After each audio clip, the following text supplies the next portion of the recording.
durant cette session, nous allons découvrir ensemble l'interface qui va nous permettre de créer des animations. Pour animer quoi que ce soit, eh bien, j'ai besoin de ce quoi que ce soit. Je vais donc en créer un. Je vais aller dans Insertion et je vais par exemple prendre une forme. Je vais sélectionner la flèche. Une fois qu'elle est créée et sélectionnée, je peux ensuite aller dans Animation. Là, j'ai différentes propositions d'animation dans la galerie à gauche. Je peux l'étendre en cliquant sur la flèche. J'ai 4 grandes familles d'animations. Les effets d'apparition, qui sans surprise me permettent de faire apparaître la forme. Je parle de forme, mais ça peut très bien être du texte, une image, au choix. L'effet d'emphase me permet de mettre en valeur une forme, ou alors de la modifier, en termes de couleur, de taille. L'effet de disparition, pas de surprise, me permet de faire disparaître ma forme. Enfin, les mouvements me permettent de la déplacer. Habituellement, dans la suite Office, lorsque vous promenez le curseur sur différentes options, la forme se modifie en temps réel pour vous donner une idée de ce à quoi ça pourrait ressembler. Ce n'est pas le cas avec les apparitions. Vous devez d'abord choisir votre animation et ensuite cliquer sur Aperçu pour avoir une idée. À partir de là, comment savoir si des animations sont présentes dans une diapositive? 2 indices. Le premier, c'est cette petite étoile qui s'est rajoutée, lien les animations. Le deuxième, quand j'ai l'onglet Animation qui est sélectionné, j'ai des petits rectangles numérotés qui apparaissent. Là, j'ai un indice, je sais qu'il y a une animation. Si vous changez d'onglet, le rectangle disparaît de lui-même, mais pas l'étoile. Je retourne dans Animation. Si vous souhaitez combiner différentes animations, ce qui est tout à fait possible, ne repassez pas par la galerie. Si vous cliquez ici, vous allez modifier l'animation, mais vous n'allez pas en rajouter. Il n'y a toujours qu'un seul rectangle.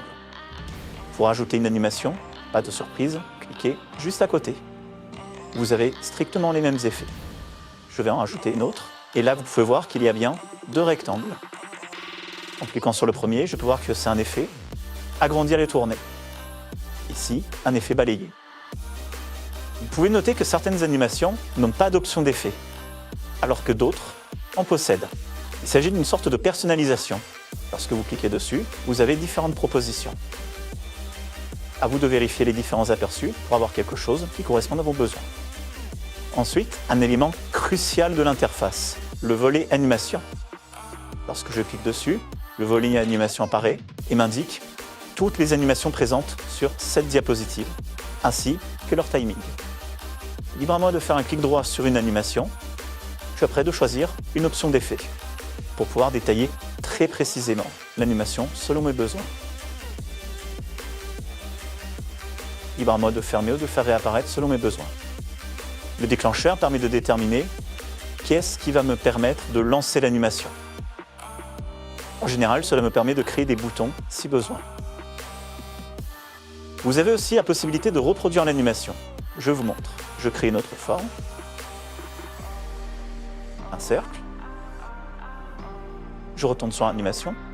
Lorsque je clique sur la forme, je peux cliquer sur reproduire l'animation. J'ai une icône de pinceau, je peux cliquer sur le cercle et je reproduis immédiatement toutes les animations. Je lance un aperçu. Vous pouvez noter que les animations ont été tout à fait reproduites, mais attention, elles se succèdent. Il y aura peut-être un travail à faire pour pouvoir les combiner et surtout les synchroniser. Juste à côté dans l'interface, vous avez une option de démarrage.